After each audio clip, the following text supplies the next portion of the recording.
about the Russian invasion of Ukraine. Days before that invasion at the Munich Security Conference, the Vice President of the United States, Kamala Harris, said to Zelensky at a press briefing, we would like Ukraine to join NATO. Now, Ukraine joining NATO obviously cannot, is a... It's a long story. When the idea of membership of Ukraine, NATO, was raised, it was in the summit of NATO, Bucharest, 2007 or 8.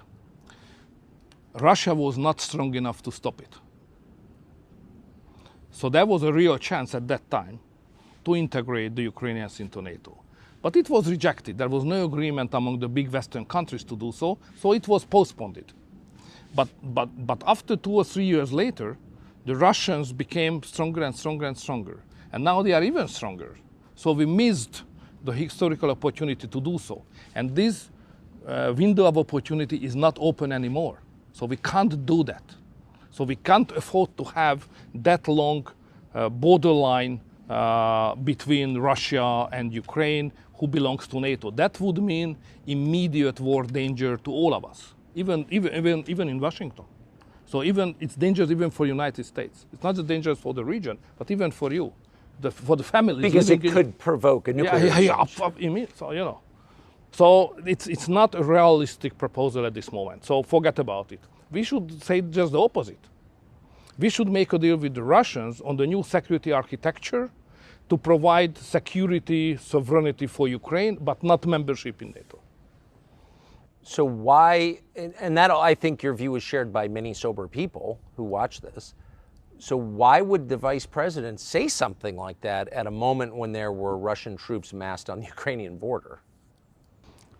It's difficult to follow the mindset of a big power like you are. So it's a different approach to everything than the approach of 10 million people of Hungary with the historical experience, knowing the Russians better than you know.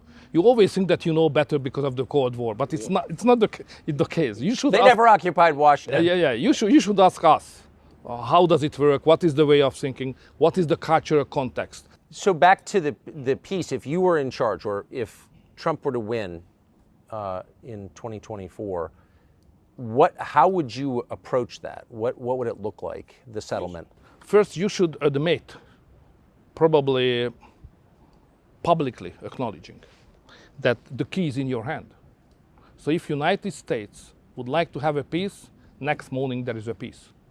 Because it's obvious that the Ukrainians, the poor Ukrainians on their own, they are not competitive in this war.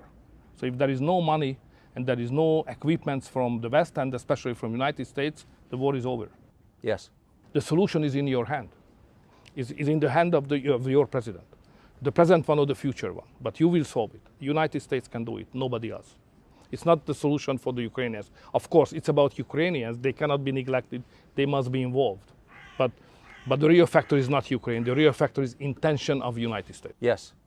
So policymakers in the United States have been talking recently about taking Crimea, including the Russian port, away from the Russians. Is that a realistic goal, and what would happen if we tried? It's totally unrealistic. So, no way. That's not a wise. No. It's not wise. It's not realistic. It's out of question.